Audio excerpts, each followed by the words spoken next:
एक दफ़ा ना हज़रत अबू बकर सिद्दीक और जनाबे उमर फारूक की ना किसी बात में शक्कर रंजी हो गई, इख्तलाफ राय हो गया।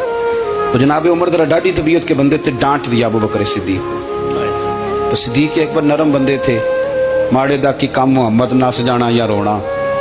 तो वो गा के ना तो पहले घर रोए, फिर हुजूर के पास चले गए। जनाब उमर कहते मुझे भी ख्याल आया कि यार ये मुझे नहीं करना चाहिए था। थोड़ी देर के बाद अच्छे लोग जो होते हैं उनका गुस्सा जल्दी उतर जाता है।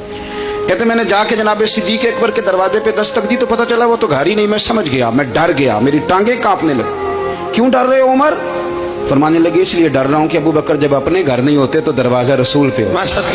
सारी बात तो सुना दी होगी। फरमाते मैं नबी पाक की बारगाह में पहुंचा, सामने अबू बकर बैठे हैं, पुश्त मुबारक मेरे करीम रसूल की काबे की जानब, चेहरा सिद्दीक अकबर की जानब, दोनों की गर्दनें झुकी हुई।